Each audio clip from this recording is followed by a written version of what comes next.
안녕하세요. 지메입니다. 오늘은 변경은 왜 할까라는 글에 대해서 올 텐데요. 변경에 대해서 참 많이 궁금해 하시는 분들이 많이 있습니다. 경매 물건을 보다 보면 변경이 됨으로 인해서 더 시간이 지체되는 경우를 종종 볼 수가 있는데, 이렇게 원래는 낙찰이 됐어야 되는데도 불구하고 변경함으로 인해서 지연 이렇게 되는 거죠. 도대체 왜 변경을 할까요? 변경은 뭘까요? 도대체 뭐가 변경이 되길래 이렇게 낙찰이 지연이 되는 걸까요? 그 하나의 예제를 이 물건으로 볼 수 있지 않을까. 그래서 이 물건을 살펴봅니다. 자, 내용을 보시면 변경이 되었습니다. 6월 20일 날 변경이 되었고요. 그 다음에 한 번 더 변경이 되었습니다. 9월 7일 날 변경이 되었고요. 그 다음에 2016년 2월까지 늘어났습니다. 두 번 변경함으로 인해서 거의 뭐 몇 개월이 늘어난 거죠? 8개월 정도가 늘어나 버렸죠? 확 늘어났습니다. 확. 왜 이렇게 변경을 할까요? 이건 뭐 대금 미납에 대해서는 이따가 다시 얘기하고요. 자, 보시면 이렇게 보시면 됩니다. 일단은 이 물건을 국민은행이 원래는 근저당이 잡힌 상태에서 국민은행이 임의경매로 넘겼는데요. 근저당을 잡을 때 채권 최고액이라고 적게 됩니다. 채권 최고액이라고 많이 들어보셨죠? 채권 최고액인데요. 이 채권 최고액은 원금 플러스 이자입니다. 원금 플러스 이자. 원금 플러스 이자를 담보한다고 이렇게 흔히 많이 배울 것입니다. 여기서 봐보면, 채권 최고액은 원금 플러스 이자를 담보하는구나 라는 거 정도로만 알게 되는 거지, 이거를 어떻게 실제 적용되는지에 대해서는 그렇게 깊게 생각 안 해보셨을 텐데요. 자, 보시면 국민은행의 채권 최고액은 2억 5,200만 원입니다. 2억 5,200만 원의 원금 플러스 이자라는 게 담보가 되고 있는데, 원금 플러스 이자가 담보가 되고 있는데요. 만약에 국민은행에 2억 5,200의 채권 최고액을 잡은 상태에서 열심히 시간이 지나가면서 열심히 원금 플러스 이자를 계속, 원리금이죠. 보통 원리금이라고 하죠. 원리금 균등이 되든 원금 균등이 되든 어쨌든 계속 갚아갑니다. 계속 갚아가서 쭉 떨어졌습니다. 이렇게 얼마까지? 2억 1,600만 원까지 청구액이 원금 플러스 이자가 떨어진 거죠. 거의 여기까지 떨어진 겁니다. 계속 잘 갚은 겁니다. 그래서 2억 1,600 정도까지 떨어진 상태에서, 이 상태에서 경매가 나면 2억 1,600으로 이 국민은행은 배당을 받겠죠. 배당을 받고 끝나게 될 텐데, 이게 이렇게 그냥 끝나지 않는다라는 겁니다. 왜냐면 국민은행이 임의금매로 넘겼다는 뜻은 뭐냐면, 소유자가 이자를 내지 않았다는 거죠. 즉 대출에 대해서 연체가 발생을 했다는 거고, 원금 플러스 이자를 내지 않았다는 거죠. 연체가 발생했다는 거고, 연체가 발생하면 일반적인 우리가 나오는 이자가 아니라 연체이자가 발생을 하게 됩니다. 연체이자가 발생을 하죠. 연체이자는 우리가 생각하는 것보다 상당히 높습니다. 지금은 좀 약간 법이 좀 바뀌어서 조금 다를 수 있는데, 이때 당시에 국민은행으로는 거의 15% 또는 적으면 12, 많으면 15, 이 정도까지 굉장히 연체이자가 높은 상태입니다.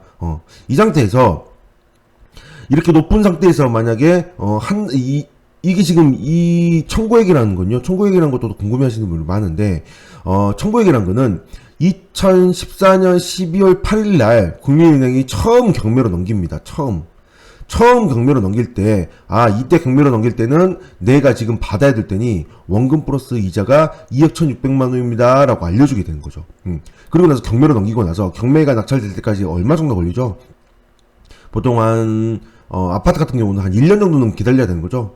이거저거 감정평가를 하고, 배당 요구를 받고, 공고를 하고, 그 다음에 유찰이 되고, 쭉 해서 낙찰해서 배당까지 가게 된다면 1년이 넘게 걸리는 경우도 많죠. 이렇게 1년이 넘게 걸리는 동안 2억 1,600만 원이 그대로 있는 게 아니고요. 연체이자가 계속 붙고 있다는 겁니다. 계속 1년이 넘는 시간 동안 계속 연체이자가 붙고 있습니다. 몇 프로짜리? 아까 말한 12에서 15%짜리 연체이자가 계속 붙고 있는 거죠. 그렇기 때문에 지금 보면 2억 1,600만 원과 2억 5천 채권 최고액, 즉 연체이자를 계속 붙이게 된다면 원금 플러스 이자까지 담보하기 때문에 그때까지 계속 붙일 수 있는 금액이 언제까지 가능해요? 2억 5,200만 원까지 충분히 다 채울 수 있다는 거죠. 그렇다면 단순하게 여기서 2억 1,600에서 10%만 따져도, 10%만 계산해도 얼마예요? 2,100만 원이고, 만약에 15%로 한다면 약 3천만 원 정도가 되는 거죠. 여기다 3천만 원을 이자가 더 붙는다 생각을 해봐요. 그럼 2억 4,600 정도가 되어서 거의 채권 최고액에 근접하게 가까이 가게 될 것입니다. 그래서 야 보시게 되면 국민은행이 기일연기 신청서를 제출하고요. 그 다음에 유동화로 넘긴 다음에 유동화에서 기일연기를 신청을 해버린 겁니다. 이렇게 계속 연기를 신청함으로 인해서 연체이자가 계속 쌓이게 되는 거죠. 그런 상태에서 너무 연기가 됐는지 다시 경매 속해 신청서를 제출해서 이제 경매 진행이 되고 낙찰이 된 것입니다. 즉 만약에 이렇게 연체이자가 쌓이지 않았다면 국민은행의 이 유동화 전문회사, 즉 국민은행에서 채권자 변경을 받은 유동화 전문회사에서 배당을 받는다면 2억 5,200만 원까지는 안 나오겠죠. 한 2억 한 4천이나 2억 3천이나 뭐 이 정도로 배당을 받겠죠. 그럼 원래는 배당을 받고 남은 금액들은 그 다음 채권자인 어디가 있을까요? 강원신용보증재단이 그 다음 채권자이죠. 그 다음 채권자가 원래는 배당을 받았어야 됩니다. 받았어야 되는데 이것처럼 연기가 됨으로 인해서 그 다음 채권자로 넘어가지 않고 그 다음에 이 유동화 전문회사에서 배당을 전부 받아버리는 그런 상황이 생기게 되는 거죠. 예. 그러면 결국은 뭐예요? 그 다음 채권을 갚지 못했으므로 소유자는 원래는 이 채권까지 갚아서 없어져야 되는데 이 채권이 남음으로 인해서 이 소유자는 다른 재산이 또 있다면 이 채권자가 다시 다른 재산의 소유자에 대해서 가압류 또는 뭐 경매 신청이 들어오게 되는 이런 상황이 되게 됩니다. 그래서 결국 변경이 되면 될수록 누가 손해예요? 소유자가 손해인 거죠. 소유자가 원래는 다른 채권까지 갚았어야 되는 돈인데도 불구하고 원금 플러스 이자가 됨으로 인해서 이 유동화 전문회사가 전부 가져가게 된 그런 상황이 되게 됩니다. 이런 일들이 굉장히 비일비재합니다. 변경에 있어서 이런 것보다 뭐라고 하나요? 이렇게 해서 만약에 대부업체나 일반 사기업으로 넘어간다면 이제 NPL이 되는 거죠. 이게 NPL이죠. 그래서 한때 NPL이 굉장히 유행했을 때 이런 일들이 굉장히 많이 일어났습니다. 변경을 최대한 신청하고 그다음에 최대한 경매 낙찰이 안 되도록 방해하는 일들이 많이 있었던 거죠. 요즘은 이제 원래이자 플러스 3%라는 연체이자라는 그런 법이 들어가면서 요즘 좀 상황이 달라지긴 했습니다. 그래서 NPL이 좀 주춤을 하고 있는데요. 과거에는 이런 일들이 굉장히 많이 있고 아직까지 NPL이 원래 연체이자 플러스 3%가 적용 안 되는 그런 물건들도 있고, 그 다음에 이 3%를 먹으려고 들어가는, 그런 NPL들도 있는 상황인 거죠. 이처럼, 최대한 낙찰을 지연시키는 방법, 최대한 낙찰을 지연시켜서, 원금 플러스 높은 이자를 받아내기 위한 방법.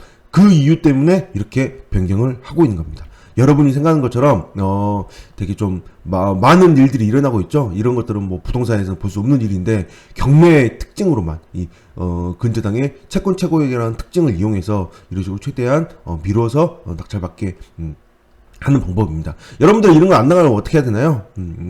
고민해 보셔야 되겠지만 만약에 근저당을 2억 5,200의 채권 최고액을 받은 상태에서 열심히 갚아나가서 한없이 계속 갚아나가지 마시고요. 요즘은 대출 같은 경우 3년 지나면 이제 중도상환 수수료가 없잖아요. 그래서 3년 정도 지났을 때 다른 은행으로 대출을 갈아타시던지 아니면 어느 정도 줄어들었을 때 채권 최고액을 감액 등기 하는 것들을 좀 해주심으로 인해서 혹시나 나중에 내가 상황이 안 좋아져서 경매로 넘어간다면 이런 일을 당하지 마시도록 미리 이렇게 좀 안전장치를 해두는 게 어떤가 싶은 생각을 해봅니다. 네. 오늘 여기까지 하겠습니다. 감사합니다.